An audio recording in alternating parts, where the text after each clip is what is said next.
is freedom from the separate self, the illusionary self, the made-up stuff, the conditioning, the bonds of the human nature in order to be free in the divine nature. We're seeking a deeper love, right? And so our seeking and our yearning and our urging for a deeper love calls us on the spiritual path, doesn't it? It calls us. There's something within us that is wanting more than just the regular get up, go to work, solve problems, go to bed, get up and do it all over again. How many have ever had that experience, right? So the way is like the way of the human life. It's like, get up, do it, make sure you can make enough money because you can support the human life and work, and do this and manage all of this stuff so that one day we might experience what we really all want anyway is real, divine connection, real truth, real love. So I want to share a story. And I apologize, I'm going to be reading some of this story, but it's so powerful. It's such a powerful story. It's a true story of a man named Isaiah. Actually, he was a boy, and he is a Holocaust survivor. And this story was actually written and told by Andrew Harvey. Some of you may know him as a great spiritual teacher. And these are actually the words from Isaiah. In Auschwitz, he was 12, I discovered that there was one thing I was even more terrified of than death. When you live in an atmosphere of terror, you realize that all the fears you shrink from in normal circumstances are relatively minor. And that there is a terror that everyone has, which is overwhelming, but that hardly anyone ever talks about, because very few have gone through enough to find it out. It is the terror of love. Of love's embrace of all things. Of all beings and of all events. Everyone pretends they want to know and experience love, but to know love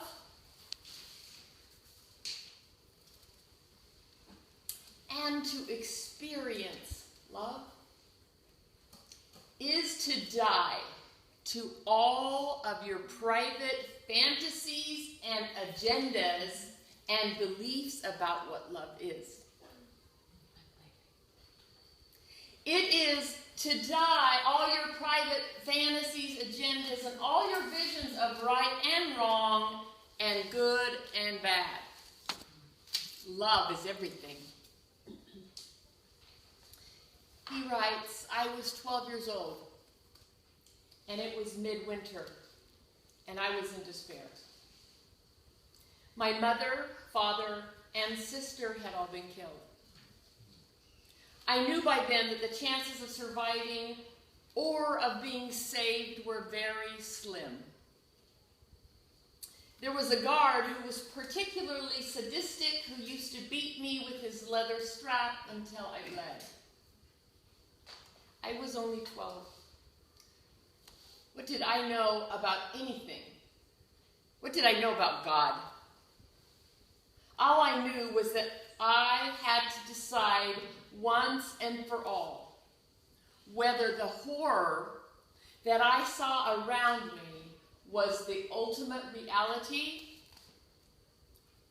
or whether the tenderness that I still felt in my heart,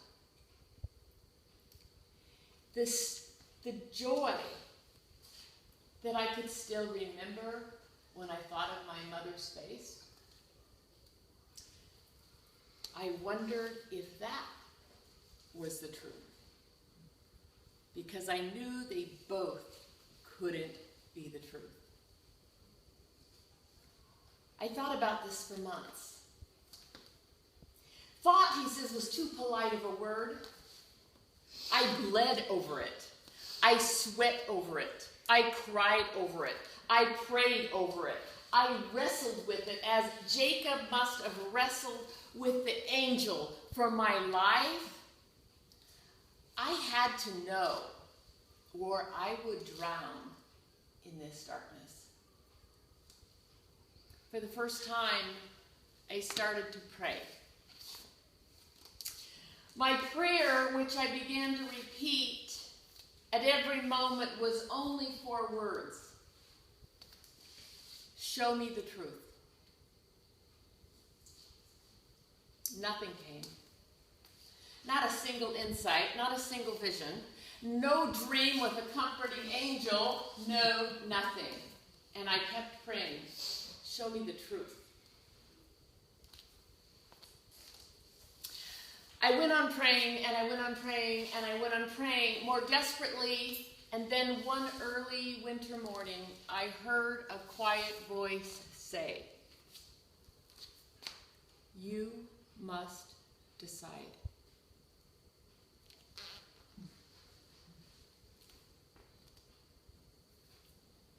What did it mean? For a week, I wrestled with that. What could the voice mean? How could I, a child, decide the truth of the universe?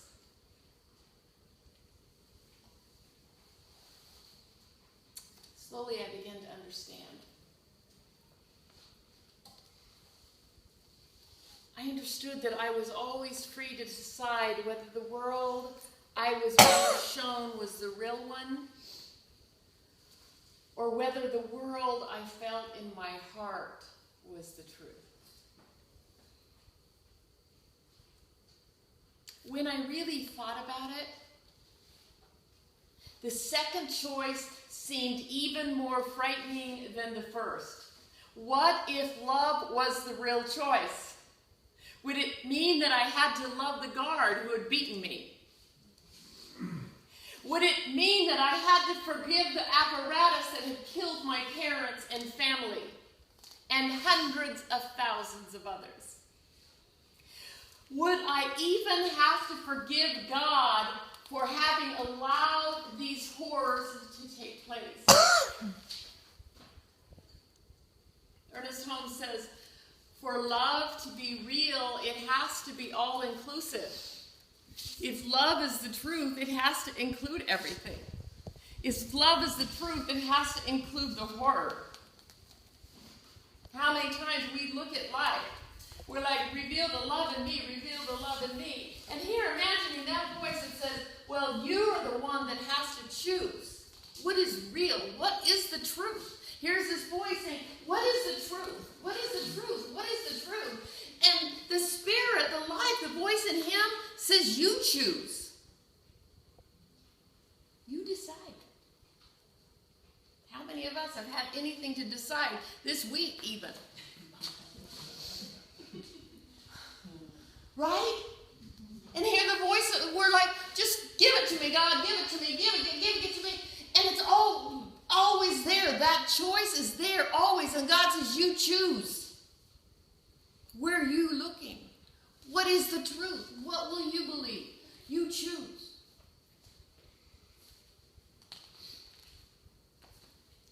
So,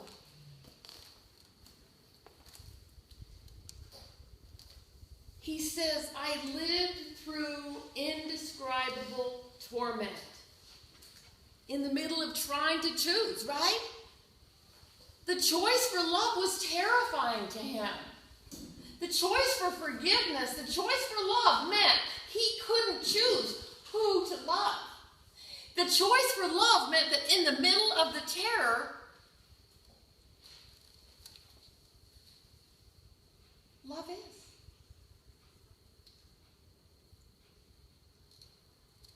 He says, in that indescribable torment I had suffered, I was in an abyss. He says, a 12-year-old soul, let me tell you, has abyss some of the angels would be scared of. Then one morning I awoke. And I knew quite simply what I had to do. I had to choose what was at the bottom of my heart. The fire I felt there when I thought of my mother or our cat at home or the flowers or the vegetables in our garden. So I went out into the camp yard covered with snow with a gray, lowering, hopeless sky overhead, and I closed my eyes and I screamed with my entire being silently, I choose love. I choose love. I choose love.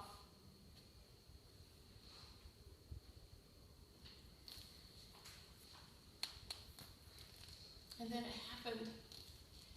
And when I opened my eyes, a sun not of this world had come out and was blazing in glory all around me. And the snow along the barbed wire glittered like diamonds, and the air was sweet and hard like the skin of a cold apple against my cheek. And the guard I had hated at that moment came out of another building, smoking a cigarette. He didn't see me, but I saw him, and this was the true miracle. I felt no fear at all, and no hatred. Only a burning pity that scalded my eyes with tears. I did not feel vulnerable as I had feared. The thing in me that was crying was stronger than anyone or anything I had ever encountered. It felt like a calm column of fire that nothing could put out. Somehow I survived for another year until release came. No one noticed, but I was different.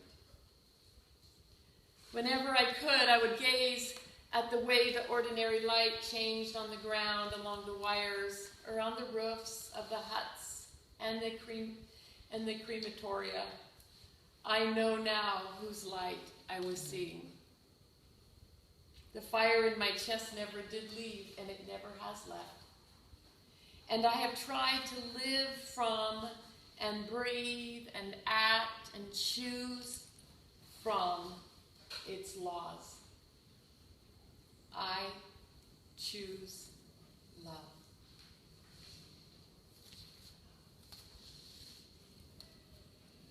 The choice for love is not always easy, is it? The choice for love is the choice that we make over and over. And the choice for love is not the choice that says, oh, I'm going to choose to love this person, and I'm going to choose to love this person, I'm going to choose, oh, I'm not going to choose to love that person, I'm not going to choose to love this circumstance. The choice to love is a choice to see truth. It's a choice to be the space and to continue to walk in that walk that says, I am the space where love exists as truth. We're not going to get something. Who we are in our very nature is love.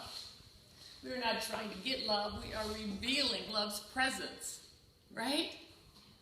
And so that choice is something that we make over and over again to continue to reveal.